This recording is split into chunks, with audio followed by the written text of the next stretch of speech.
Hello everyone, welcome back to Buried Files. Tonight we bring you 7 deeply disturbing true trucker horror stories that will make you question what really happens on America's loneliest highways after dark. These are not fabricated tales designed for entertainment, but authentic encounters documented by professional drivers who witnessed horror on the open road. Each story has been carefully compiled from trucker testimonials, law enforcement reports, and verified incident records that confirm these events truly occurred. The endless highways that connect our nation appear safe and familiar during daylight hours. But when darkness falls and civilization fades into the distance, something sinister emerges from the shadows. What you are about to hear includes encounters with human predators who hunt the isolated, unexplained phenomena that defy logical explanation, and mysteries that authorities still cannot solve to this day. From desolate rest stops to abandoned way stations, the places truckers rely on for safety can sometimes become traps for the vulnerable. If you appreciate authentic horror content rooted in real experiences that will disturb you long after this video ends, subscribe to Buried Files and activate the notification bell so you never miss our investigations into documented cases of roadside terror. After you finish listening to these chilling accounts, we want to hear from you in the comments below about your own experiences on the highway or any unexplained encounters you have witnessed. Now settle in, dim your lights, and prepare yourself as we explore the darkness that waits along America's most dangerous roads. Samuel had been driving long-haul routes for 3 years. The job was simple enough on paper. Pick up loads from distribution centers, deliver them on time across state lines, and keep moving. Most nights were quiet. Empty highways stretched out endlessly beneath distant stars, accompanied only by the steady hum of the engine and the occasional crackle of the CB radio. The solitude never bothered him. In fact, he preferred it. No office politics, no micromanagement, just him and the open road. But there was one stretch of Interstate 40 through New Mexico that always made him uneasy. A place where the rest stops felt fundamentally wrong in a way he could not articulate, even to himself. The route between Tucumcari and Albuquerque was notorious among truckers. Not for accidents or bad road conditions, but for something else entirely. Something the drivers only discussed in hushed tones at truck stops over late-night coffee, and even then, only with people they trusted.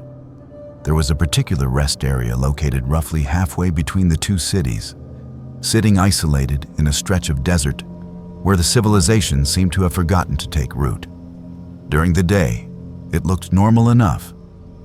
Standard government-issue bathrooms constructed from cinder blocks, a handful of vending machines that usually worked, a few weathered picnic tables scattered across patchy grass, and adequate lighting that functioned during operational hours.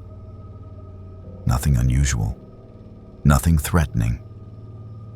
Other drivers had warned Samuel about it during his first year on the road.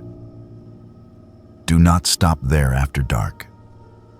An older trucker named Frank had told him at a diner in Oklahoma. Just keep driving. Find another place, any other place. When Samuel asked why, Frank's expression had darkened. He shook his head slowly and said, "Some places are wrong. That is all you need to know. Trust me on this." Samuel had laughed it off at the time, dismissing it as superstition or exaggeration. Truckers loved their ghost stories and urban legends. It came with the territory of spending so many hours alone in the dark. But Samuel had always been careful to heed that advice anyway, planning his fuel stops to avoid that particular rest area whenever possible. For 3 years, he had successfully bypassed it, sometimes driving an extra 30 miles out of his way just to refuel elsewhere. Until the night his fuel gauge dropped too low to make it to the next town, and he had no choice but to pull in. It was a Tuesday in late September, The air had started to turn cold after sunset, and Samuel had been driving for 11 hours straight, pushing to make his delivery deadline. He watched the fuel needles sink lower and lower, the warning light glowing amber on his dashboard, mocking his poor planning. The rest stop appeared in his headlights around 2 o'clock in the morning.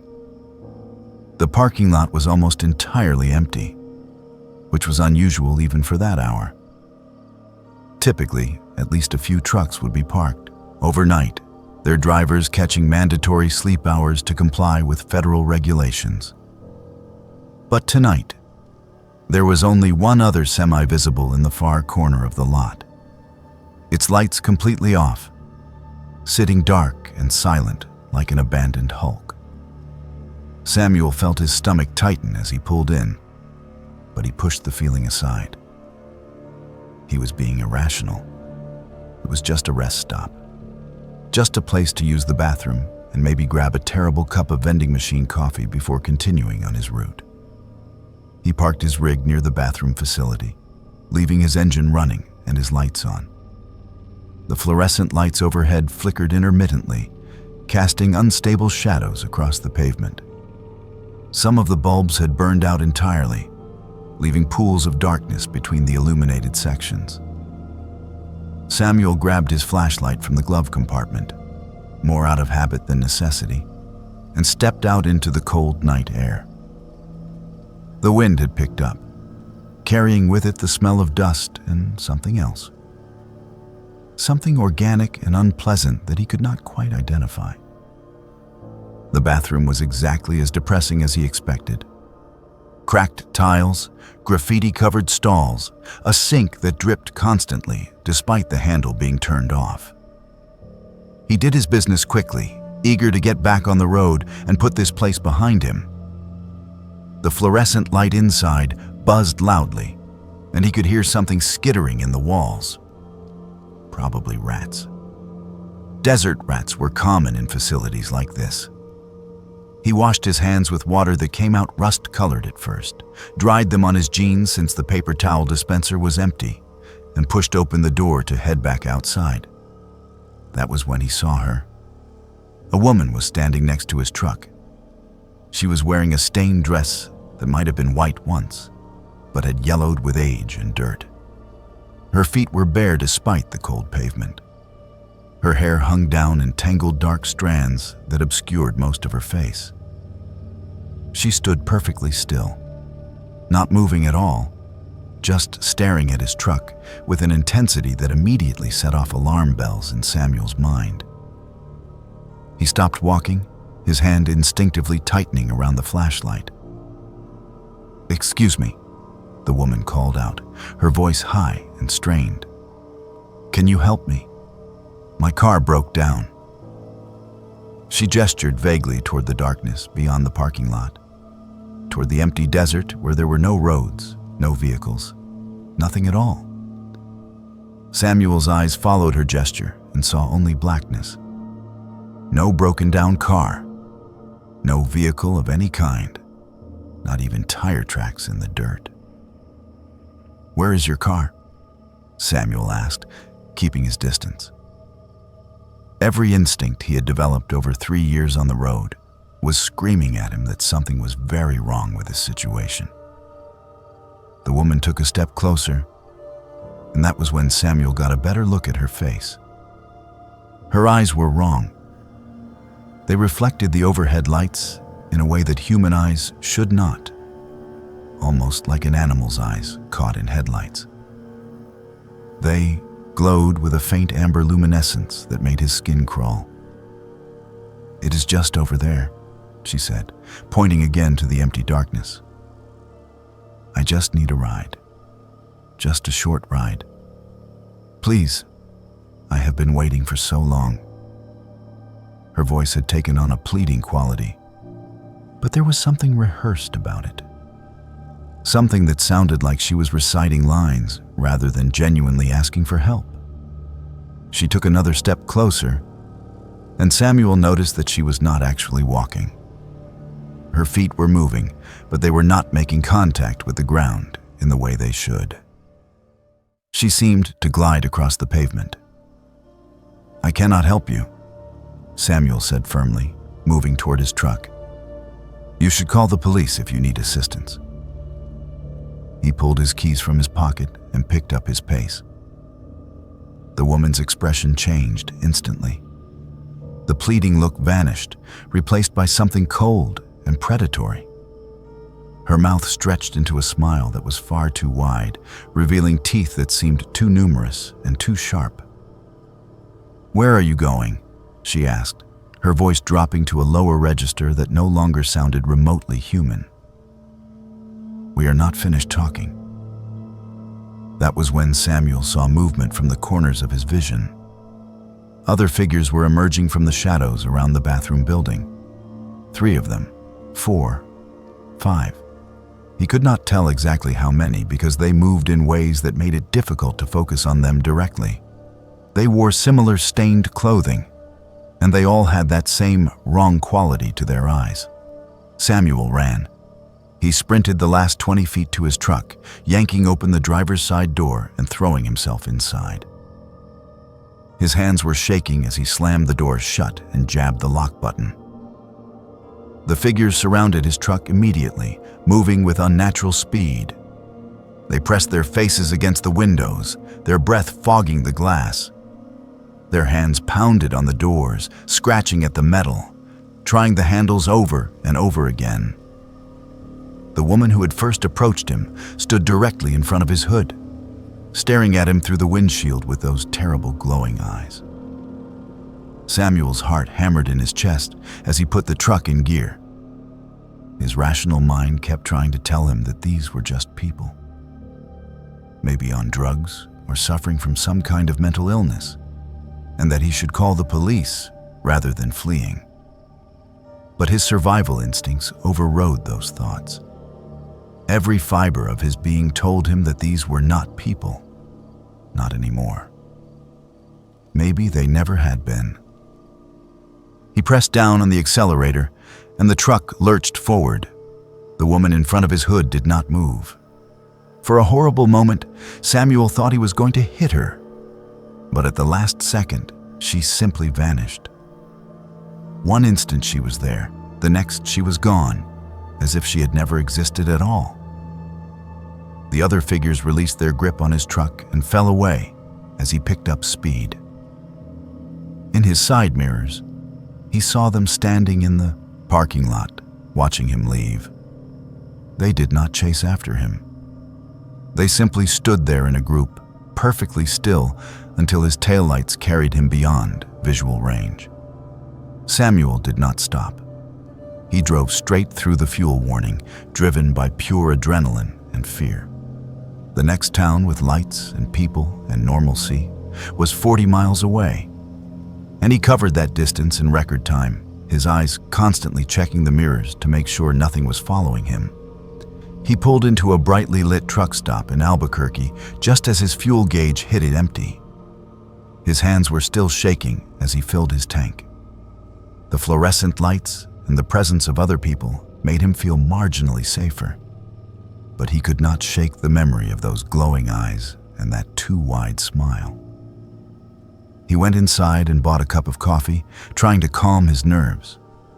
An older man at the counter noticed his distressed state and asked if he was all right. "I just stopped at that rest area on I-40, Samuel said quietly. "The one between here and Tucumcari. There were people there. Strange people." The older man's face went pale. He set down his coffee and looked Samuel directly in the eyes with an expression of grim understanding. "You got out," the man said simply. "Consider yourself lucky. Not everyone does." Before Samuel could ask what he meant, the man paid for his coffee and walked out into the parking lot, leaving Samuel alone with more questions than answers. The next day, after getting some sleep in a motel room where he pushed a chair against the door for extra security, Samuel drove to the local police station and filed a report. The officer who took his statement listened with a neutral expression, writing down the details without commentary. When Samuel finished describing what he had experienced, the officer set down his pen and sighed heavily. "You are not the first person to report something like this about that rest area," he said. "We have had dozens of complaints over the years. Strange people, disappearances, vehicles found abandoned with no trace of the drivers. But every time we send units out there, we find nothing. No evidence, no witnesses. Just an empty rest stop." The officer leaned back in his chair and studied Samuel carefully. "Officially, I am required to tell you that you probably encountered transients or individuals under the influence of controlled substances.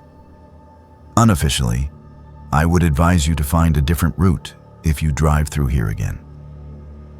Samuel took that advice to heart. He requested route changes from his dispatcher, opting for longer drives through different states rather than ever traveling that section of I-40 again.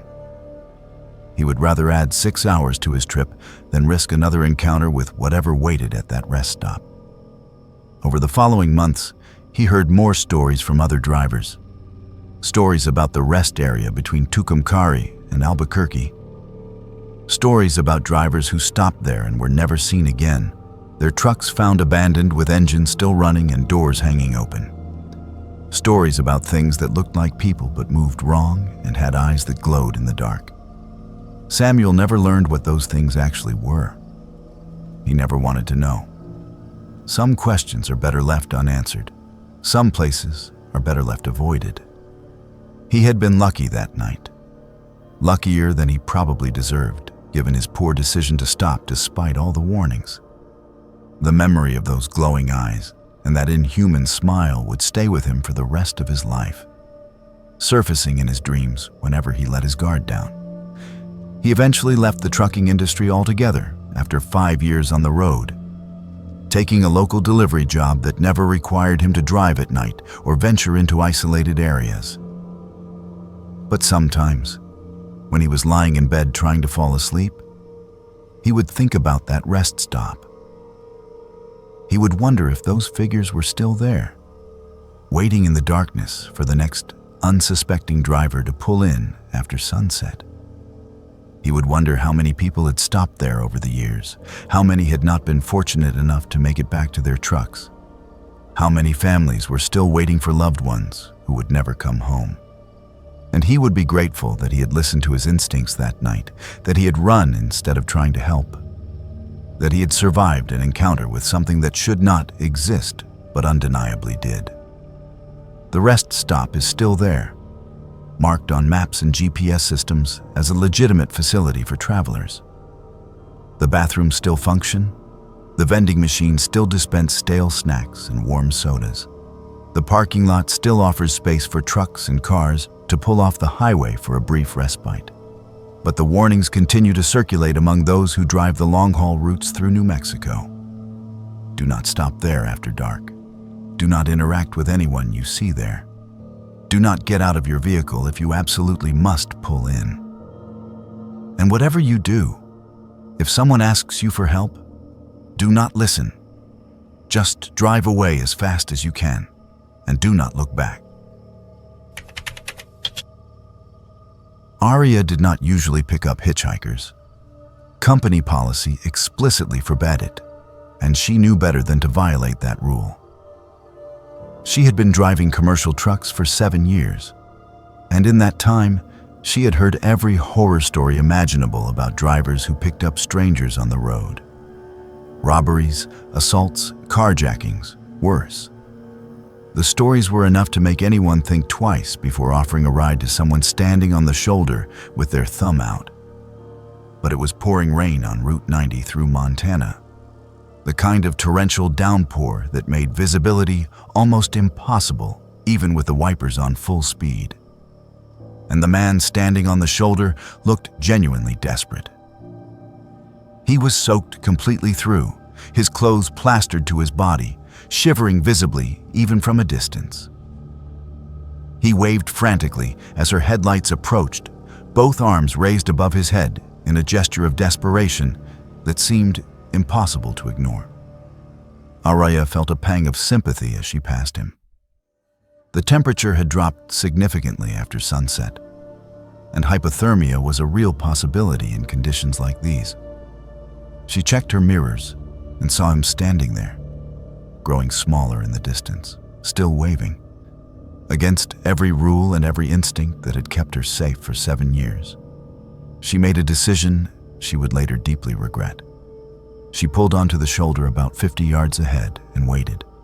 The man ran to catch up, splashing through puddles, his shoes making squelching sounds against the wet pavement. When he reached the passenger door, Araya unlocked it and he climbed in quickly, bringing with him the smell of rain and wet fabric. Water dripped from his hair and clothes, pooling on the floor mat beneath his feet. "Thank you," he said breathlessly, his voice ragged from the cold. "Thank you so much. I thought I was going to die out there." He pulled the door shut and immediately held his hands up to the heating vents, trying to warm his fingers. Araya studied him briefly in the dim glow of the dashboard lights. He appeared to be in his mid-30s, average height, unremarkable features. Nothing immediately threatening about his appearance. He looked exactly like someone whose car had broken down in terrible weather. "What happened?" Araya asked, pulling back onto the highway. The rain continued to hammer against the windshield, and she kept her speed cautious. "Did your car break down?" "Yeah," the man said, nodding vigorously. "About 5 miles back. Engine just died. No warning, nothing. I tried to restart it, but got nothing. My phone is dead too. Could not call for help." He ran his hands through his wet hair, pushing it back from his face. "I am John, by the way. I really appreciate this. You are a lifesaver." "Araya," she replied, keeping her eyes on the road. "Where do you need to go?" It seemed like a reasonable question. She needed to know where to drop him off, whether it was the next town or somewhere more specific. But John did not answer immediately. He looked out the window at the darkness rushing past, at the rain streaking horizontally across the glass. "Just keep driving," he said after a long pause. "I will let you know." That response should have been her first warning, but Araya attributed it to shock or cold or general disorientation from his ordeal. She decided not to press the issue and focused on navigating through the storm. For several miles, they drove in relative silence. John continued to hold his hands near the vents, occasionally rubbing them together. Araya tried to make casual conversation, asking about where he was from and where he had been heading before his car broke down. "I am from around here," John said vaguely. "Just passing through, you know. Going to see some family." His answers were generic and unhelpful, lacking any real detail. When Araya asked which town his family lived in, he changed the subject. "You haul freight often on this route?" "Sometimes," Araya replied cautiously. "Depends on what I am assigned." She did not like how the conversation had shifted. Now he was asking her questions. Personal questions. Questions about her route and her schedule. "Where exactly are you delivering tonight?" John asked, his tone casual but his interest clearly focused. "Anyone expecting you? Do they know what time you will arrive?" Arya's hands tightened on the steering wheel. Those were not normal questions for someone grateful for a ride. Those were questions someone asked when they were gathering information, when they were planning something. She glanced over at John again and noticed something that made her stomach drop. His hands were completely clean. Not just clean, but immaculate. No grease stains, no dirt, no oil. Nothing that would be present on someone who had just been working on a broken-down vehicle on the side of a muddy highway. His fingernails were perfectly trimmed and spotless. "My dispatcher knows exactly where I am." Araya lied smoothly, trying to keep the fear out of her voice. "I have GPS tracking on this rig. They monitor my location constantly. That was partially true. The company did have GPS tracking, but they were not actively monitoring her position unless she missed a check-in or deviated significantly from her planned route. Still, she hoped the lie would be enough to make him reconsider whatever he was planning. John's demeanor changed subtly. The grateful, desperate quality in his voice evaporated, replaced by something colder. "Is that right?" he said quietly. "That is good to know." He shifted in his seat, and Arya caught movement from the corner of her eye. His hand was moving toward his jacket, reaching inside toward something concealed there. Her heart began to race. She needed to do something, needed to change the situation before it escalated beyond her control. She spotted her CB radio mounted on the dashboard and made a split-second decision. Reaching over, she grabbed the handset and thumbed the button, speaking loudly and clearly into it. "This is Arya Williams, driving rig number 2473. I am currently on Route 90 eastbound, approximately 20 miles west of Billings. I have picked up a male passenger at mile marker 115 who identified himself as John. He is approximately 5'10", brown hair, wearing a dark jacket. Dispatcher, please acknowledge and make a note in my log." There was no one on the other end. She had not actually called anyone. The CB was set to a random channel, and her words were going out into the void. But John did not know that. He froze, his hand still inside his jacket, his eyes locked on her. The friendly facade had completely disappeared now, replaced by barely contained anger. "What are you doing?" he demanded, his voice hard and threatening. "Why are you giving out descriptions?" Arya kept her expression neutral, her hand still holding the CB handset. "Company policy," she said firmly. "Anytime I have a passenger, I have to report it. Safety protocol. You understand?" She set the handset back in its cradle but kept her hand near it, making it clear she could grab it again at any moment. John stared at her for a long moment, his jaw clenched tight. Then slowly, deliberately, he removed his hand from his jacket. In it was a knife. Not a pocket knife or utility tool, but a fixed-blade hunting knife with a serrated edge, the kind designed for maximum damage. He held it casually, almost lazily, but the threat was unmistakable. "Stop the truck," he said quietly. "No," Arya replied, her voice steadier than she felt. "I am not stopping until we reach the next truck stop. There are people there, cameras, police if needed. You can get out then." She pressed down slightly on the accelerator, bringing the truck up to a faster speed despite the rain. Her mind was racing through her options. She could not stop. Stopping would put her at his mercy, but she also could not let this continue indefinitely. "I said stop the truck," John shouted, lunging toward her with the knife. Arya jerked the wheel hard to the right, throwing him off balance. He grabbed at the dashboard to steady himself, and in that moment, Arya saw lights ahead. A truck stop. Bright, fluorescent lights, cutting through the rain like a beacon. She aimed for it, her foot heavy on the accelerator now, pushing the rig faster than was safe in these conditions. John saw where they were heading and his expression turned desperate. "Do not go there," he said, the knife still in his hand, but his voice now pleading rather than threatening. "Just let me out here, right here. I will get out and you will never see me again." But Arya was not stopping. Not now. Not for anything. She pulled into the truck stop at high speed, laying on the horn continuously, making as much noise as possible. Other truckers were parked there, taking shelter from the storm, and heads turned at the commotion. Arya slammed on the brakes, throwing the truck into park before it had fully stopped.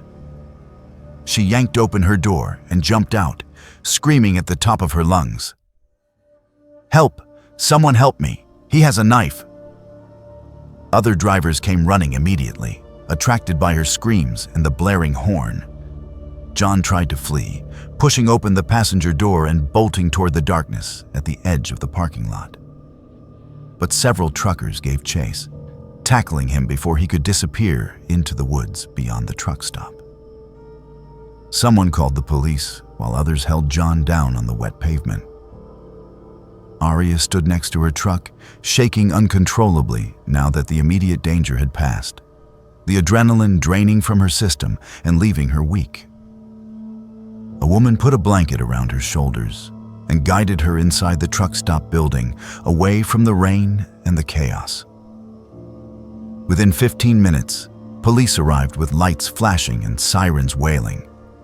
The officers took statements from everyone present. When they searched John, they found more than just the knife. In his jacket pockets were zip ties, a roll of duct tape, and a length of rope. In his pants pocket was a second smaller knife and a bottle of pills that turned out to be sedatives. The police officer who interviewed Aria was a woman in her 40s with kind eyes, but a grim expression. "You were very lucky," the officer said quietly, sitting across from Aria in a booth inside the truck stop diner. "This man has been on our radar for several months. We believe he has been targeting truckers on this route, particularly solo female drivers. There have been 3 disappearances in the past year along Route 90, all women driving alone at night. We have not been able to connect him definitively to those cases yet. But given what we found on him tonight, we will be investigating further." Aria felt sick. 3 women. 3 drivers just like her who had probably done the same thing she had, picking up someone who seemed to need help, only to discover too late that they had invited a predator into their vehicle. "Why truckers?" Aria asked, her voice barely above a whisper. "Why target us?" The officer's expression was sympathetic but also frustrated. "Truckers are vulnerable in specific ways," she explained. "You spend long hours alone on isolated roads. You often drive at night when there are fewer witnesses. Your vehicles are large and can be difficult to stop quickly. And many people assume that truckers are tough, that they can handle themselves. So they are less likely to be seen as victims. Predators understand these things. They look for patterns and opportunities." John was arrested and charged with attempted kidnapping, assault with a deadly weapon, and possession of burglary tools. During processing, his fingerprints matched evidence from one of the disappearance cases, leading to additional charges of murder. The investigation revealed that he had been living in his car, moving up and down Route 90, specifically targeting truck stops and rest areas during storms when visibility was poor, and drivers might be more inclined to offer help to someone stranded in dangerous weather. Aria's decision to use the CB radio, even though it was essentially a bluff, had likely saved her life. By announcing his presence and description, she had made John understand that his window of opportunity was closing, that other people now knew he was with her. It had bought her enough time to reach safety. The police commended her quick thinking and her courage in fighting back, rather than complying with his demands.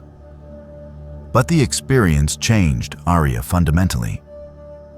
She installed additional security measures in her truck, including a panic button connected directly to dispatch and a dashboard camera that recorded continuously. She took self-defense courses and started carrying pepper spray within easy reach. Most importantly, she never picked up another hitchhiker. Not in rain, not in snow, not in any circumstances. She understood now that compassion could be weaponized by those who preyed on the kindness of others. She continued driving trucks, refusing to let fear push her out of a career she loved. But she was more cautious now, more aware of the dangers that existed on the roads she traveled every day. She shared her story with other drivers whenever she could, hoping to prevent someone else from making the same mistake she had. The trucking community was tight-knit, and word spread quickly about the arrest and what had happened that night on Route 90.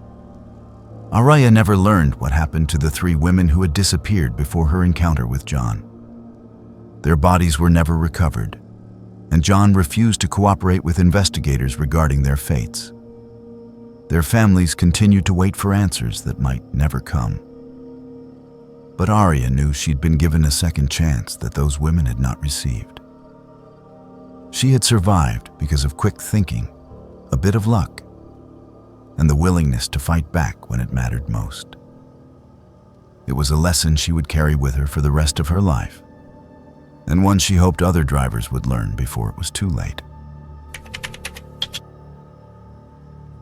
David was hauling freight through West Virginia when he saw it. Another semi pulled off on the shoulder with its hazard lights flashing rhythmically in the darkness. It was 3 o'clock in the morning on a stretch of highway where there was nothing but dense forest for miles in every direction. No towns, no gas stations, no rest areas. Just endless trees pressing close to both sides of the road. David had driven this route dozens of times over the past 5 years, and he knew exactly how isolated it was. The sight of a stopped truck immediately triggered his concern. Truckers looked out for each other on the road. It was an unwritten rule of the profession. If someone needed help, you stopped.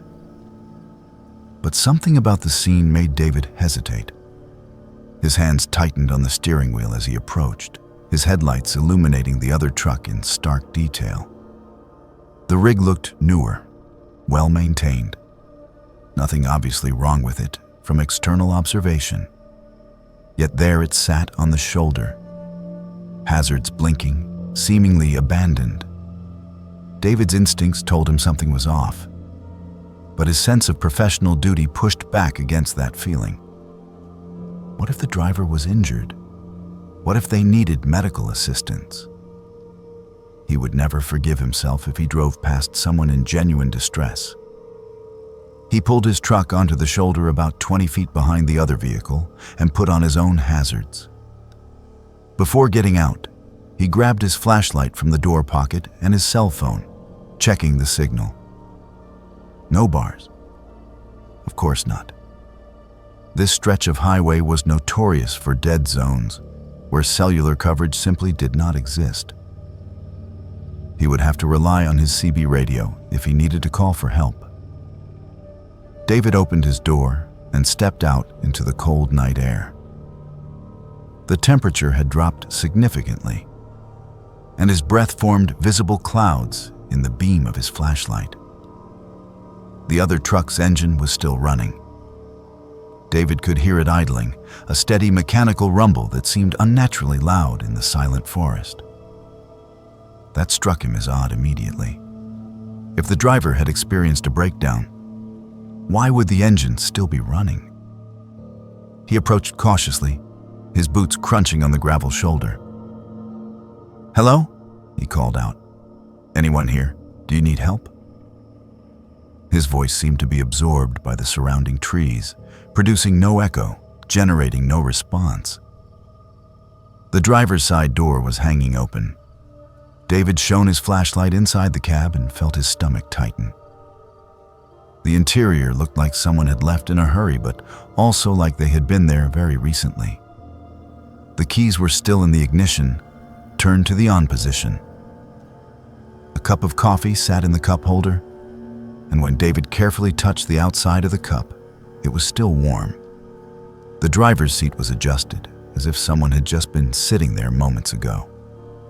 A clipboard with shipping paperwork lay on the passenger seat, and a phone was plugged into the charger in the cigarette lighter port. "Hello?" David called again, louder this time. "Is anyone here? I am a trucker. I stopped to help." Nothing. No response. No movement. Just the endless dark forest and the idling engine, and the complete absence of any human presence. David walked around the truck, checking for signs of mechanical failure. The tires looked fine. No fluid leaks on the ground beneath the chassis. No smoke or unusual smells. Nothing that would explain why the driver would abandon a functioning vehicle with the engine running and the door open. Then David noticed the cargo area. The rear doors of the trailer were not sealed. They hung partially open, swinging slightly in the breeze that whispered through the trees. His flashlight beam caught the movement, and he felt a chill run down his spine that had nothing to do with the temperature. Cargo doors did not open themselves. Someone had to release the latch and pull them open. Either the driver had done it, or someone else had. David approached the back of the trailer slowly, every nerve in his body screaming at him to get back in his truck and leave. But he had come this far. He needed to see what was inside. Needed to understand what had happened here. He pulled one of the doors open wider, the hinges creaking loudly in the silence. His flashlight beam swept across the interior of the trailer, and what he saw made his blood run cold. The cargo had been torn apart. Cardboard boxes were ripped open, their contents scattered across the floor of the trailer. Packing materials lay strewn everywhere. But it was not the destruction of the cargo that horrified David. It was the blood. Dark stains smeared across the metal floor, splattered on the walls, handprints visible where someone had grabbed at the sides of the trailer. Not a massive amount, but enough. Enough to know that something terrible had happened here. David stumbled backward, his flashlight shaking in his trembling hand. His mind raced through possibilities, trying to make sense of what he was seeing. An accident? An attack? Something worse? He needed to call the police immediately. He turned and started walking quickly back toward his own truck, his breathing rapid and shallow. That was when he heard it. Movement in the forest. Not the rustling of leaves or the sound of wind through branches. This was something large moving through the undergrowth, snapping branches, heavy footfalls on the forest floor. David froze, his flashlight pointed toward the tree line where the sound originated. He could see nothing in the darkness beyond his small circle of light. But something was out there. Something was moving, and it was getting closer. His paralysis broke suddenly, and he ran. He sprinted back to his truck, his boots slipping on the loose gravel, his flashlight beam bouncing wildly. Behind him, the sounds from the forest intensified. Whatever was out there was no longer bothering to move quietly. David reached his truck and yanked, opened the door, throwing himself inside. His hands shook violently as he tried to turn the key, nearly dropping it. The engine roared to life, and he threw the transmission into gear without bothering to close his door properly. He accelerated hard, gravel spraying from beneath his tires, the door swinging shut from momentum. In his rearview mirror, illuminated briefly by his taillights, he saw something emerge from the tree line behind the abandoned truck. It was a figure. That was the only word his terrified mind could conjure. A figure that stood where the forest met the roadside, perfectly still, watching him flee. It was too far away and too dark for David to make out any details. But its posture was wrong. The proportions were wrong. It stood in a way that humans did not stand. And even from that distance, even through the mirror, David could feel its gaze fixed on him with an intensity that made his skin crawl. He did not stop. He drove for 30 minutes straight, pushing his speed as fast as he dared on the winding mountain highway, not slowing down until he saw the lights of a small town ahead. Only then did he pull into a gas station, park under the brightest lights he could find, and try to calm his racing heart. His hands were still shaking when he pulled out his phone and saw that he finally had a signal. He dialed 911 immediately. The police dispatcher listened to his report with professional calm, asking clarifying questions about the location and what he had witnessed. David gave them as many details as he could remember, describing the abandoned truck, the blood in the trailer, the sounds from the forest. The dispatcher assured him that units were being sent to investigate and took his contact information for follow-up. David sat in his truck for another hour, drinking terrible coffee from the gas station, unable to shake the image of that figure standing at the edge of the forest. The next morning, David received a call from a state police investigator. They had found the abandoned truck exactly where David described it. The scene matched his account. Blood in the trailer, cargo destroyed, engine still running, door open. But there was no sign of the driver. No body, no additional evidence, no indication of where the person had gone. The blood was sent for analysis. The truck was registered to a licensed freight company, and the driver had been a 42-year-old man named Marcus Reynolds, who had been hauling a load of agricultural supplies. Marcus Reynolds was never found. Search teams combed the surrounding forest for days, using dogs and helicopters and ground units. They found nothing. No body, no clothing, no trace of what had happened to him or where he had gone. The blood in the trailer was confirmed to be human and matched Marcus's blood type, but there was not enough of it to indicate a fatal injury. The case remained open but unsolved, adding to a disturbing pattern of disappearances along that particular stretch of highway. David learned that he was not the first person to report strange occurrences in that area. Over the past decade, 4 other truckers had vanished on that same section of West Virginia highway. Their vehicles were always found abandoned, engines running, doors open, no sign of struggle except for subtle indicators that something had gone terribly wrong. Local authorities had no explanation. Some speculated about a serial killer targeting truckers. Others suggested wild animals, though no known predator in the region could account for the pattern of disappearances. The experience changed David profoundly. He requested different routes from his dispatcher, refusing to drive through West Virginia again, despite the fact that it added hours to some of his deliveries. He quit long-haul trucking entirely 6 months later, taking a local job that kept him close to home and never required him to drive after dark. The memory of that abandoned truck and the figure standing at the edge of the forest haunted his dreams. Some roads were too dangerous. Some mysteries were better left unsolved. And some stretches of highway held secrets that were never meant to be discovered.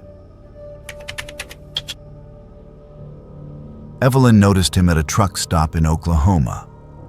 It was mid-afternoon on a Thursday, and she had pulled off Interstate 40 to refuel and grab something to eat before continuing her haul to Dallas. The truck stop was moderately busy, with a dozen or so rigs parked in the lot and regular traffic flowing through the fuel islands. Nothing unusual. Nothing that set off any immediate alarms. But as Evelyn walked from the fuel pumps toward the main building, she caught sight of a man sitting in a dark blue sedan parked near the edge of the lot. He was watching her, not just glancing in her direction, but actively staring with an intensity that made her uncomfortable. She told herself she was being paranoid. Truck stops were public places where people came and went constantly. Maybe he was waiting for someone. Maybe he was just bored and people watching. She went inside, bought a sandwich and a large coffee, used the restroom, and returned to her truck. The man was still there in his car, and his eyes followed her across the parking lot. Evelyn felt the hair on the back of her neck stand up. But she climbed into her cab, locked the doors, and pulled back onto the highway. She checked her mirrors repeatedly as she merged into traffic, but the blue sedan did not follow. She exhaled slowly, relieved, and turned up the radio to distract herself from lingering unease. 3 hours later, Evelyn pulled into another truck stop just outside of Dallas. She needed to use the bathroom again and wanted to grab some more coffee for the final leg of her journey. The parking lot was larger here, with more trucks and more people. She felt safer with the crowds around her. She parked, grabbed her purse, and started walking toward the building. That was when she saw it. The same dark blue sedan, parked in almost the exact same position relative to the main building as it had been at the previous stop. And the same man sitting behind the wheel, staring directly at her. Evelyn's stomach dropped. This was not coincidence. Oklahoma to Texas, 3 hours apart, 2 completely different truck stops on 2 different interstate exits. And this man had somehow arrived before her and positioned himself where he could watch her. How? How had he known where she would stop? How had he gotten ahead of her when she had not seen him on the highway behind her? She stood frozen in the parking lot for a moment, her mind racing through explanations that made no sense. The man did not move. He just sat there watching her with that same unsettling intensity. Evelyn turned around and walked quickly back to her truck. She climbed inside, locked the doors immediately, and sat there trying to control her breathing. Her heart pounded in her chest. She pulled out her phone and called her dispatcher, explaining the situation as calmly as she could manage. The dispatcher took her seriously, thank God, and advised her to drive directly to the nearest police station rather than continuing her delivery route. He gave her the address of a station that was only 10 minutes away and told her he would call ahead to let them know she was coming. Evelyn started her engine and pulled out of the parking lot. In her side mirror, she saw the blue sedan pull out behind her. It maintained a distance of about 3 car lengths, not trying to catch up but not falling back either. Just following. Steadily, persistently. Evelyn felt panic rising in her throat. She accelerated, pushing her speed up to 10 miles over the limit. The sedan matched her speed. She changed lanes. The sedan changed lanes. Every turn she made, every maneuver she attempted, the sedan stayed with her like a shadow. The police station appeared ahead. A squat brick building with multiple patrol cars parked in front and a large lit sign identifying it as the Dallas County Sheriff's Department. Evelyn pulled into the parking lot at high speed, her brakes squealing as she came to a stop directly in front of the main entrance. The sedan followed her into the lot, but did not approach her truck. Instead, it circled around to the far end of the parking area and stopped, the engine still running, the driver still visible behind the wheel. Evelyn jumped out of her truck and ran toward the entrance of the building. She burst through the doors, startling the receptionist at the front desk, and blurted out that someone had been following her across state lines. The receptionist immediately called for officers, and within seconds, 3 deputies emerged from a back hallway. Evelyn explained everything quickly, pointing out through the glass doors to where the blue sedan was still parked. One of the deputies radioed for backup, while the other 2 went outside to approach the vehicle. Evelyn watched from inside as the deputies walked toward the sedan, with their hands resting on their service weapons. When they were about 10 feet away, the driver's door opened and the man stepped out. He held his hands up in a gesture of innocence, and Evelyn could see him talking to the officers, gesturing, smiling. He looked calm, too calm, like he had expected this, like he had a prepared explanation ready. The deputies spoke with him for several minutes. Then one of them walked back to the station, while the other remained with the man. The deputy who came inside approached Evelyn with a neutral expression. "Ma'am, the individual says he was trying to talk to you about your trailer. He claims he noticed one of your tires looked damaged at the first stop and wanted to warn you. He says he tried to catch up to you, but you left before he could say anything. So he continued following to the next stop to try again." Evelyn stared at the deputy in disbelief. "That is not true," she said firmly. "He never tried to approach me. He never waved or signaled. He just sat in his car and stared. And how would he know I would stop at that specific truck stop in Texas? How did he get there before me? The deputy nodded slowly. Those are good questions. We would like to search his vehicle with his consent. Would you be willing to wait here while we do that? Evelyn agreed immediately. She sat in the lobby of the police station, her hands wrapped around a cup of water someone had given her, watching through the windows as more officers arrived. The man was still outside by his car, and his demeanor had changed. He was no longer smiling. He looked agitated, his body language tense. The officers spoke with him at length, and eventually, he appeared to give consent for the search. 2 deputies began going through the sedan, while others kept the man at a distance. What they found made Evelyn's blood run cold. In the trunk of the car were zip ties, multiple bundles of them, still in their original packaging. Duct tape, a length of thick rope coiled neatly, a box cutter, a stun gun, and most disturbing of all, a folder containing printed surveillance photographs. Photographs of women. Different women at different truck stops, captured from a distance with a telephoto lens. Some of the photos had dates written on the back. Some had license plate numbers. Some had notes about routes and schedules. The man was arrested immediately. The deputies brought Evelyn outside to ask if she recognized any of the women in the photographs. She did not recognize any faces, but the pattern was clear. Every woman in those photos was a solo female trucker. Young women, middle-aged women, but all traveling alone in commercial vehicles. The man had been tracking them, following them, documenting their movements. For how long, the police could not say.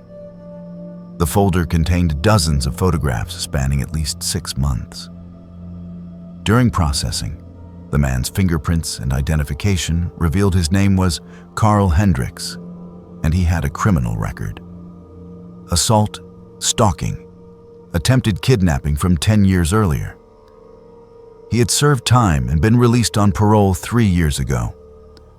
His parole conditions prohibited him from owning weapons and required him to maintain employment. But somehow he had been traveling freely across state lines, targeting women truckers without detection. The detective who interviewed Evelyn was a stern woman in her 50s who had worked sex crimes for 2 decades. She sat across from Evelyn in a small interview room and spoke with brutal honesty. "You are very lucky you trusted your instincts," the detective said. "This man has been on our radar for months. We have had reports from other female truckers about someone following them, but by the time we investigated, he was always gone. You are the first person who came directly to a police station and gave us the opportunity to apprehend him while he was actively engaged in stalking behavior."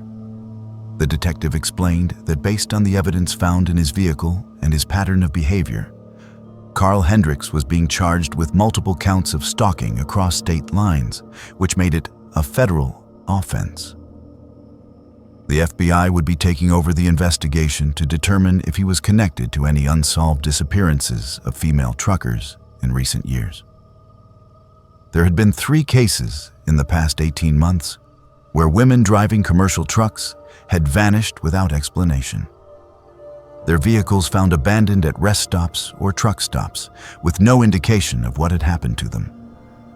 Evelyn felt sick. She realized how close she had come to becoming another statistic, another missing woman, whose family would spend years searching for answers that might never come. Her decision to call her dispatcher, to drive directly to the police station instead of trying to continue her route or confront the man herself, had likely saved her life. The detective commended her for staying calm and making smart choices under terrifying circumstances. Carl Hendricks refused to cooperate with investigators. He invoked his right to an attorney and declined to answer any questions about the photographs, the equipment in his car, or his activities over the past several months.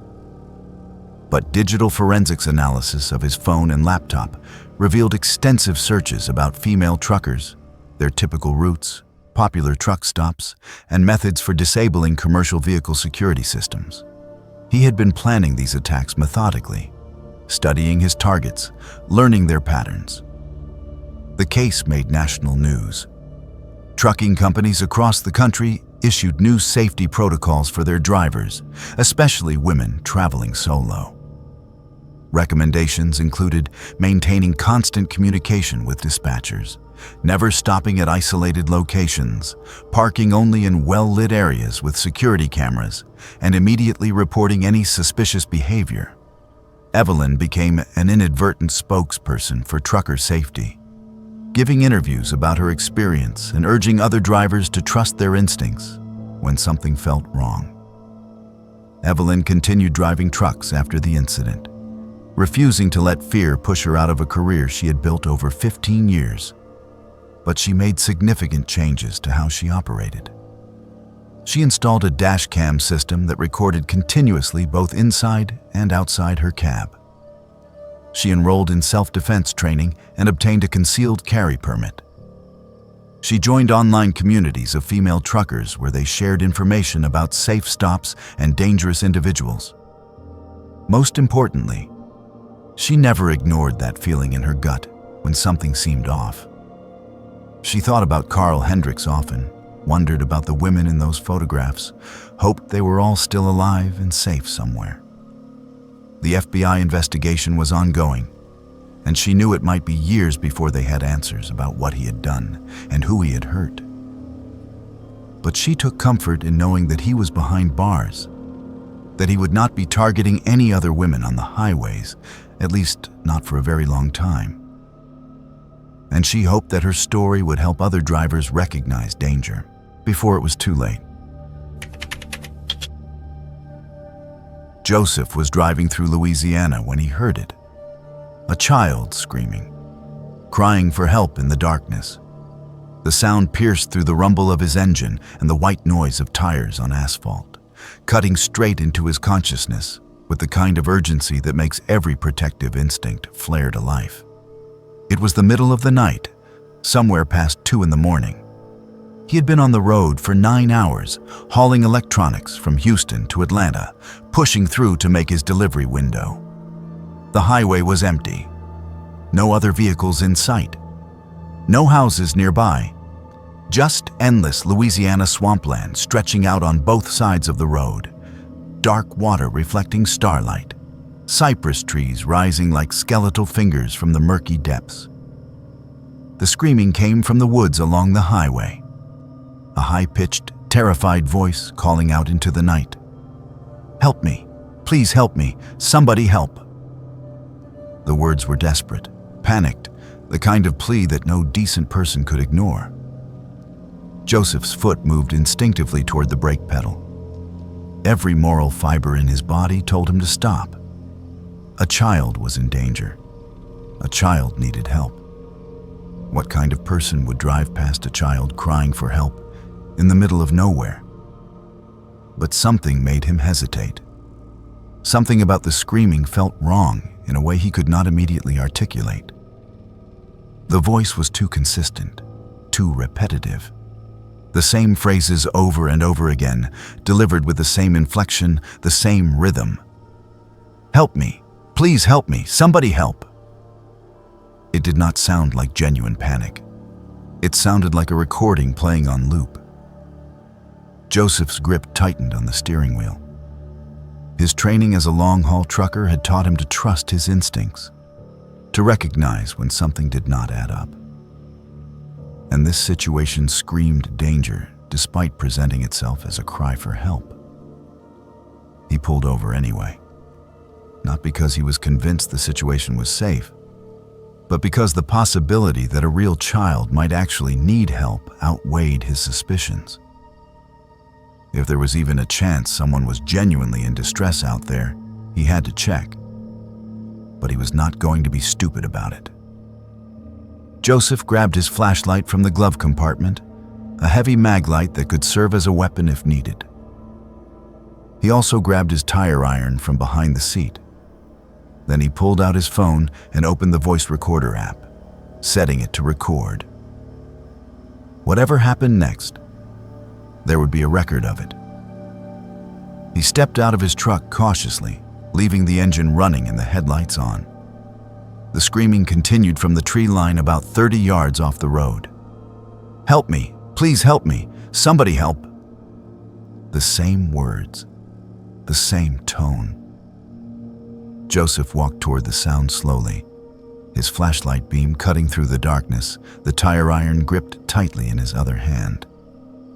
The closer he got, the more certain he became that this was not a real child.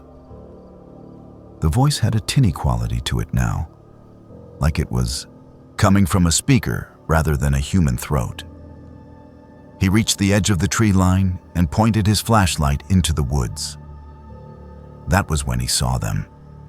3 men standing about 20 feet into the forest, partially concealed behind trees. One of them was holding a portable speaker, the source of the screaming. The recording played from the device, looping endlessly. "Help me! Please help me! Somebody help!"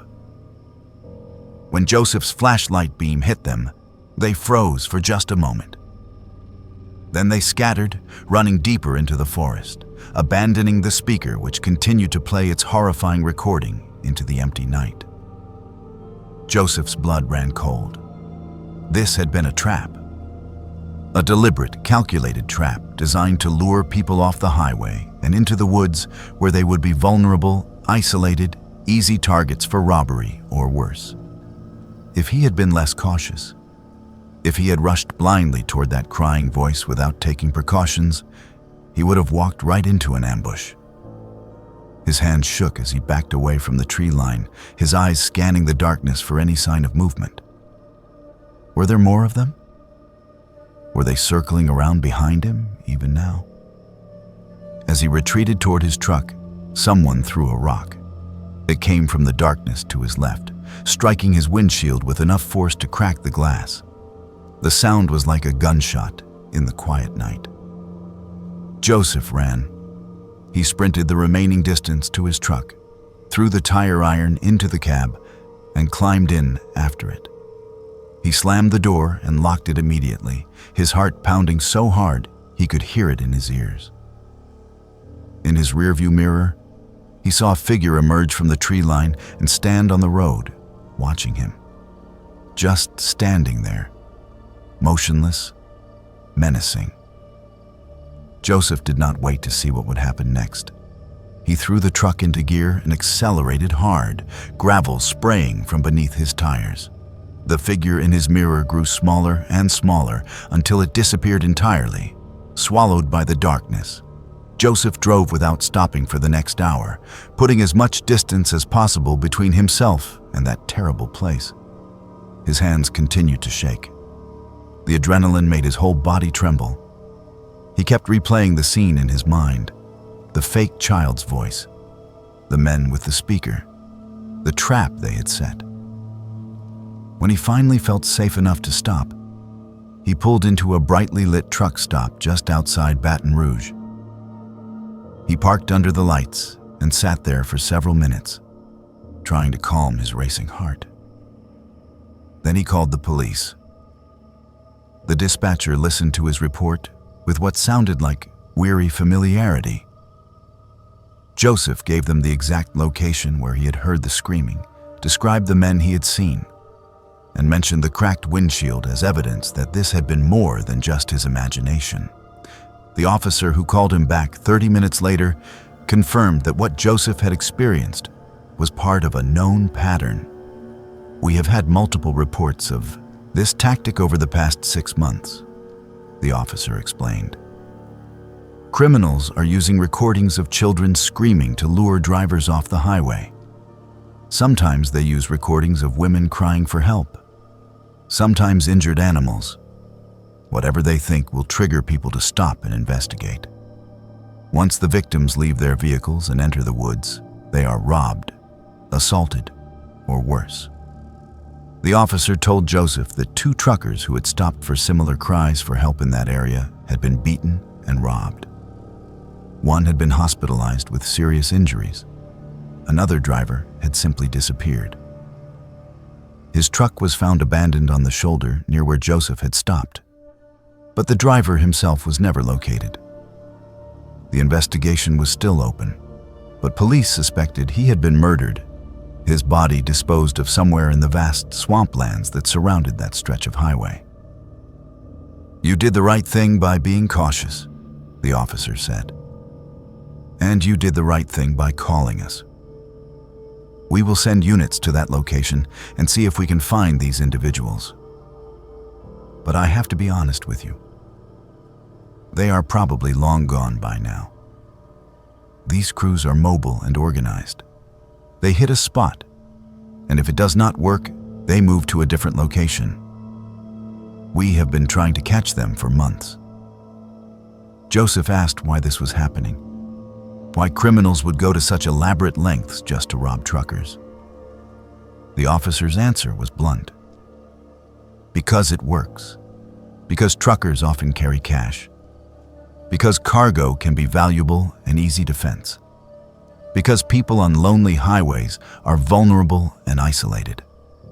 And because, frankly, we do not have the resources to patrol every mile of every rural highway where these crimes occur. These criminals know that. They exploit it. The next morning, after getting a few hours of fitful sleep in his truck, Joseph drove to a service station and had his windshield repaired. The cracks served as a physical reminder of how close he had come to disaster. While waiting for the repair, he researched the tactic he had experienced. He found forum posts from other truckers who had encountered similar scenarios. Fake children crying in the woods, fake women screaming for help, fake car accident victims calling out from ditches, all of them traps. All of them designed to exploit human compassion and turn it into vulnerability. One post particularly disturbed him. It was from a trucker who claimed his friend had stopped to help what sounded like a child in distress, only to be attacked by 4 men with weapons. The friend had been beaten unconscious and left for dead. His truck and cargo were stolen. When he woke up hours later, he was alone on the side of the road with severe injuries and no way to call for help. He had barely survived. Joseph realized how lucky he had been. His caution, his decision to bring weapons, his instinct that something was wrong, these things had saved him. But it troubled him deeply that such tactics existed, that predators were sophisticated enough to weaponize people's desire to help others. What kind of world had it become where you could not trust a child's cry for help? Where stopping to assist someone in distress might cost you your life? He shared his experience on trucker forums and social media, warning others about this tactic. The response was overwhelming. Dozens of drivers commented with their own similar experiences. Some had been in Texas, some in Florida, some in the Carolinas. The pattern was nationwide.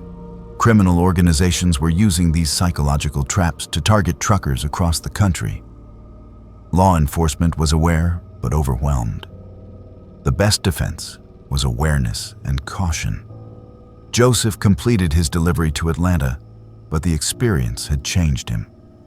He was more paranoid now, more suspicious of anything unusual on the road.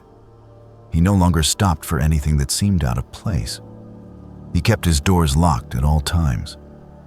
He avoided rural highways when possible, preferring to stick to well-traveled interstates where there were more witnesses and more security. The recording of that fake child's voice haunted his dreams for weeks afterward. "Help me! Please help me! Somebody help!" Those words, weaponized and perverted, had lost their innocence forever. He eventually learned from law enforcement contacts that police had conducted raids in the area where he had his encounter, but found no suspects. The criminals had vanished into the vast Louisiana wilderness, likely moving on to new hunting grounds. The investigation remained open but stagnant. The victims who had been attacked or who had disappeared would likely never receive justice. And somewhere out there, those recordings were still being used, still luring unsuspecting travelers into traps, still exploiting the better angels of human nature for profit and violence. Joseph never stopped for roadside emergencies alone again. If he saw something suspicious, he called it in to authorities and kept driving. It was not heartlessness. It was survival. The road had taught him a harsh lesson that compassion without caution could be fatal. Scarlett pulled into a way station in rural Nevada around midnight. It was required by law. Any commercial vehicle over a certain weight had to stop when the way station was open, no exceptions. She had driven this route before, but never at night, and never through this particular way station after dark. The building looked abandoned despite the illuminated sign at the entrance declaring it open and operational. Most of the overhead lights in the parking area had burned out or been broken, leaving only one flickering fluorescent fixture that cast unstable shadows across the cracked pavement. No other trucks were visible in the lot, which struck Scarlett as unusual. Even at midnight, there should have been at least a few rigs going through the weighing process. She parked in the designated area and stepped out of her cab, grabbing her paperwork and her phone. The silence was oppressive. No highway noise despite being right next to Interstate 80. No insects, no wind. Just dead silence, broken only by the electrical hum of that single struggling light fixture. The way station office was a small rectangular building constructed from cinder blocks and metal siding, painted an institutional beige that had faded and peeled over decades of desert sun exposure. One window glowed with dim interior light, but Scarlett could not see anyone moving inside. She walked toward the office, her boots echoing on the pavement louder than seemed natural. The door was unlocked. She pushed it open and stepped inside, calling out a greeting. "Hello? Anyone here?" The interior looked like it had not been cleaned or updated since the 1970s. A dusty metal desk sat in the corner, covered with old coffee cups whose contents had long since evaporated into brown rings. Paperwork lay scattered across every surface, yellowed with age. Some of it dated years in the past. But the scale terminal was active, its screen glowing green, cursor blinking, waiting for input. The computer was on, fan whirring, clearly operational. Scarlett called out again. "I am here for weighing. Is anyone available?" Still no response. She considered just leaving, driving away and hoping no one would notice or fine her for skipping the weigh station. But that could result in significant penalties if she was caught later down the road. Weigh station violations were taken seriously, and her commercial driver's license could be suspended. She decided to weigh herself on the unmanned scale and document it, creating a record that she had made a good faith effort to comply with regulations, even if no inspector was present. She returned to her truck and drove it onto the scale platform. The digital readout displayed her vehicle weight within acceptable parameters. She took a photo of the display with her phone, documenting the reading with a timestamp.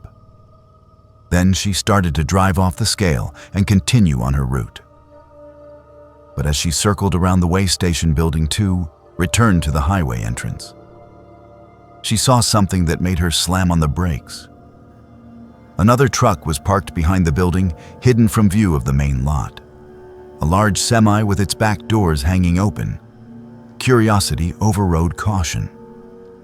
Scarlett parked her rig and walked over to investigate. Maybe this was where the weigh station operator was.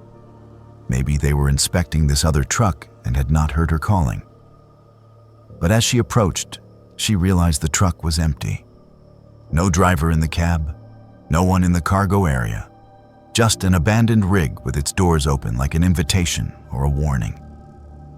She peered inside the trailer and felt her stomach tighten. Personal belongings were scattered throughout. Suitcases, bags, clothing, toiletries. Not freight, not commercial cargo, just people's things. Abandoned possessions. And they were not just thrown in carelessly. They were arranged, organized, like someone had been cataloging them. Scarlett noticed photographs taped to the interior wall of the trailer. Her flashlight beam swept across them, and what she saw made her blood run cold. They were pictures of trucks, different trucks at different locations, and pictures of drivers, some standing next to their vehicles, some sitting in diners, some walking across parking lots. She recognized some of the faces. They had been on missing persons posters. Truckers who had disappeared over the past 2 years along Western interstate routes. The authorities had never found them, never determined what happened to them. And here were their photographs, displayed like trophies in an abandoned trailer behind a fake way station. A vehicle pulled into the way station. Scarlett heard the engine, heard tires on pavement. Her heart seized in her chest. She was trapped behind the building, her truck parked where it would be visible to anyone entering the lot. She looked around frantically for somewhere to hide. The van that had entered was not a commercial truck. It was a white cargo van, the kind with no windows in the back. 2 men got out. She could hear their voices, muffled by distance, but definitely male, definitely casual, like they were having a normal conversation. Scarlett ran. She sprinted back toward her truck, staying low, trying to use the parked trailer as cover. But she was exposed for several seconds as she crossed open pavement. If the men looked in her direction, they would see her. Her hands shook as she reached her cab door and pulled it open as quietly as possible. She climbed inside, every movement feeling too loud, too obvious. The men's voices continued. They were walking toward the office, not the back of the building where she had been. She still had a chance.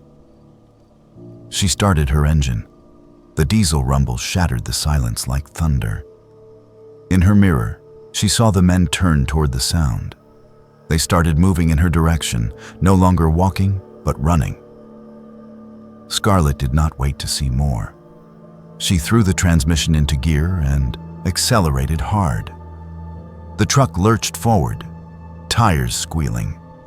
She aimed for the exit, for the highway, for escape. There was a gate across the exit lane, a flimsy barrier designed to keep trucks from leaving without being weighed. Scarlett drove straight through it. Metal shrieked as the gate tore away from its supports and went flying across the pavement. She merged onto the interstate without slowing down, her speed already at 60 miles per hour and climbing. In her mirrors, she saw the white van pull onto the highway behind her. It was following. The men were chasing her. Scarlett's mind raced. She was in a commercial truck, limited to lower speeds than a passenger vehicle. They would catch up. She needed help. She grabbed her CB radio and started broadcasting on the emergency channel, giving her location, describing the van, begging for anyone who could hear her to call police. A voice responded almost immediately. Another trucker somewhere ahead of her on the highway. "I hear you. I am calling 911 right now. Keep talking. Tell me exactly where you are." Scarlett gave her location as precisely as she could, reading off mile markers as she passed them. The van was still behind her, keeping pace, not trying to force her off the road, but not backing off either. Just following, waiting. The other truckers stayed on the radio with her, keeping her calm, assuring her that police were being dispatched. Blue and red lights appeared in the distance ahead. Multiple patrol cars had created a roadblock across the interstate. Scarlett nearly cried with relief. She slowed down as she approached, pulling onto the shoulder as directed by the officers. The white van tried to turn around but found more police cars blocking the rear. They were boxed in. Officers surrounded the van with weapons drawn, ordering the men to exit with hands up. Scarlett watched from her truck as the two men were arrested and placed in separate patrol cars. A detective approached Scarlett's truck and asked her to step out and answer some questions. She told him everything. The fake way station, the abandoned truck behind the building, the photographs of missing truckers, the personal belongings arranged like a collection. The detective's expression grew darker with every detail she provided. He radioed for additional units and evidence technicians to be sent to the way station location immediately. Then he sat down with Scarlett in the back of his patrol car and took a detailed statement.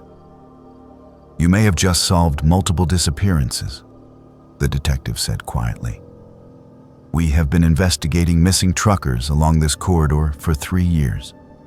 No bodies, no leads, no pattern we could identify. If what you saw is real, if those photographs are who you think they are, this could be the break we have been looking for." He asked her to describe everything she had seen in as much detail as possible. The photographs on the trailer wall, the types of personal items, the condition of the way station, everything. Law enforcement raided the fake way station within the hour. What they found there confirmed Scarlett's account and revealed something even more horrifying. The way station had been abandoned by the state 15 years earlier due to budget cuts, but someone had reactivated it illegally. They had restored power, turned on the lights and equipment, and created the appearance of a legitimate operational facility. Truckers who stopped there, following the law and believing they were at a real way station, had been victimized. Some were robbed, some were assaulted, some disappeared entirely. The two men arrested were part of a larger criminal organization that had been targeting commercial truckers across multiple western states. They would lure drivers to the fake way station, then rob them of their cargo, personal valuables, and even their trucks. Drivers who resisted or who saw too much were killed, their bodies disposed of in the vast Nevada desert where they might never be found. The photographs Scarlett had seen represented their victims, trophies, records, evidence of their crimes proudly displayed. Digital forensics on their computers revealed connections to at least 17 missing trucker cases over a 5-year period. Some bodies were eventually recovered based on information extracted during interrogations. Others were never found. Families received closure in some cases, devastating confirmation in others, and agonizing uncertainty in the remainder. The criminal network was dismantled, with arrests made in Nevada, California, Arizona, and Utah. The case made national news and prompted federal investigations into other suspicious way stations and rest areas where truckers had vanished. Scarlett's decision to investigate the abandoned truck, while risky, had provided the evidence needed to break the case. Her quick thinking and broadcasting for help on the CB radio had likely saved her life. Law enforcement commended her courage and her composure under terrifying circumstances. But Scarlett was traumatized by the experience. She took a month off from driving to recover, seeing a counselor to process what she had witnessed and how close she had come to becoming another victim. When she eventually returned to trucking, she was different, more cautious, more suspicious. She researched every way station on her routes beforehand, verifying they were legitimate state-operated facilities.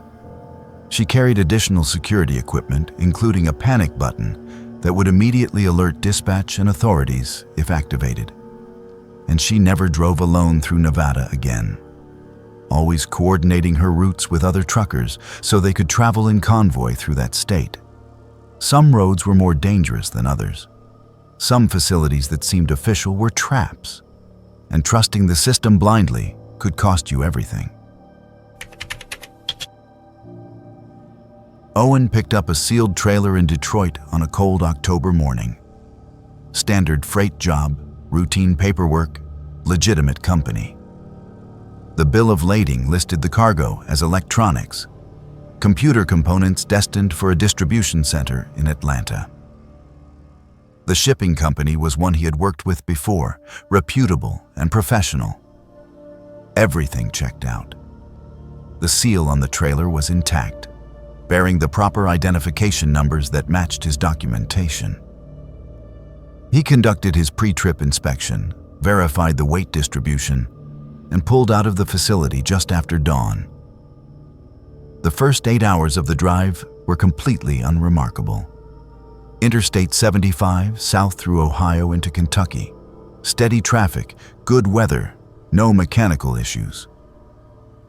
Owen made his scheduled stops for fuel and food, checked in with dispatch on time, and maintained his logbook with meticulous accuracy. But somewhere around the Ohio-Kentucky border, he started hearing noises from the back of the trailer. At first, he dismissed it as cargo shifting. It happened sometimes, especially with electronics packed in large boxes. Temperature changes, road vibrations, imperfect loading, these factors could cause items to settle or move during transport. The sounds were faint, barely audible over the road noise and engine rumble. Just occasional thumping, like something falling over and then being still again. Owen made a mental note to inspect the load more carefully at his next stop. But he was not particularly concerned. Shifted cargo was annoying, but rarely dangerous. The sounds continued as he drove deeper into Kentucky. They grew louder, more distinct, and more troubling. The thumping became rhythmic, almost deliberate.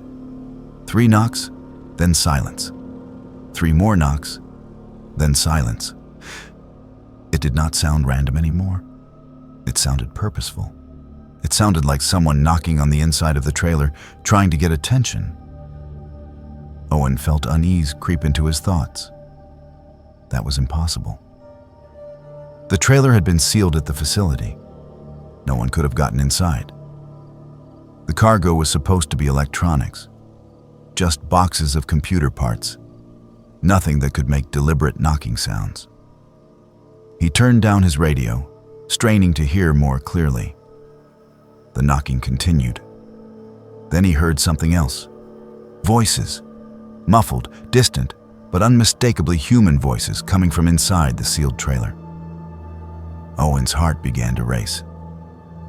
This was not cargo shifting. This was people. There were people inside his trailer. His mind flooded with possibilities, none of them good. Stowaways, illegal immigrants hiding in the cargo. But how could they have gotten in if the seal was intact? Unless the seal had been applied after they were already inside. Unless someone at the loading facility had put them there intentionally. Owen pulled off at the next exit, his hands shaking on the steering wheel. He found a rest area and parked in a well-lit section near other vehicles. Before getting out, he called his dispatcher. The conversation was tense and confused. Owen explained what he was hearing, and the dispatcher insisted it was not possible. The cargo manifest was clear. Electronics only. No live cargo. The seal had been verified. But Owen could still hear the sounds even while talking on the phone. The dispatcher told him to check the seal but not to break it. If the seal was intact, he should continue to his destination and report the situation to facility management upon arrival.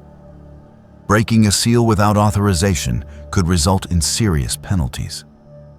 Owen walked around to the back of his trailer. The seal was intact, unbroken, still bearing the correct identification number.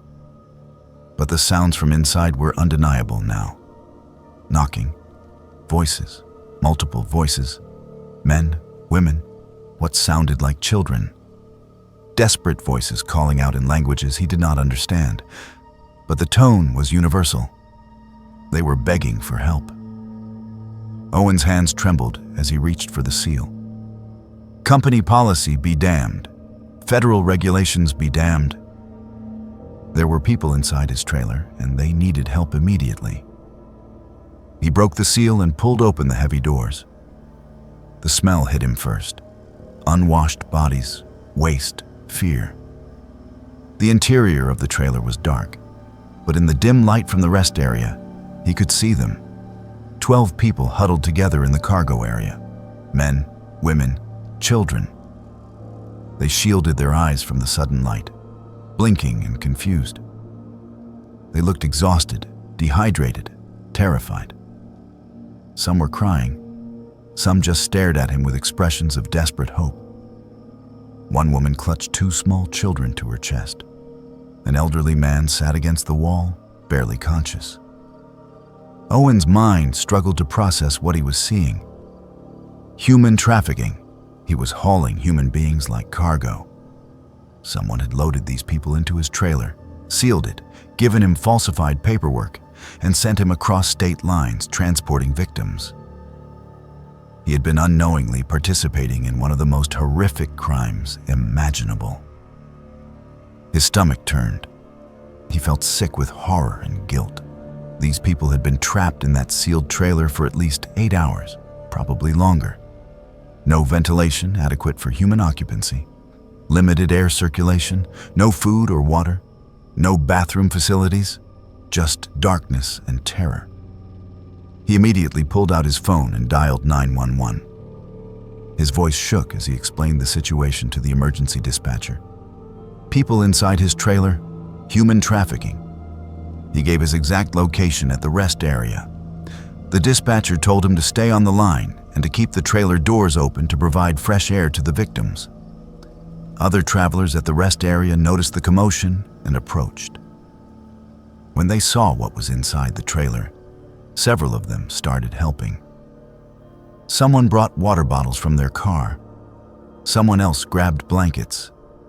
A woman who identified herself as a nurse began checking the victims for medical emergencies. Police arrived within 15 minutes. Multiple patrol cars and an ambulance. Then more ambulances. EMTs began treating the victims, providing water, checking vital signs, loading the most critical cases for transport to hospitals. The police officers secured the scene and began taking statements. An FBI agent arrived 30 minutes later. Human trafficking across state lines was a federal crime, and this was now a federal investigation. The agent interviewed Owen at length, recording every detail. When had he picked up the trailer? Where? Who had given him the paperwork? Had he noticed anything unusual at the loading facility? Owen told them everything he could remember. The facility in Detroit. The shipping company name. The person who had handled his paperwork. The seal number, all of it. The FBI agent made calls, dispatching teams to the Detroit location immediately. Owen learned later that the shipping company was a front operation. The facility was raided within hours. Multiple arrests were made. But the people at the top of the trafficking network had already fled, likely warned by someone inside law enforcement or the company itself. The investigation would continue for months, trying to track down everyone involved. The victims told their stories through translators. They were from Central America, promised work and safety in the United States by human smugglers who had taken thousands of dollars from each family. Instead of being transported to jobs, they had been locked in the trailer and told to stay silent.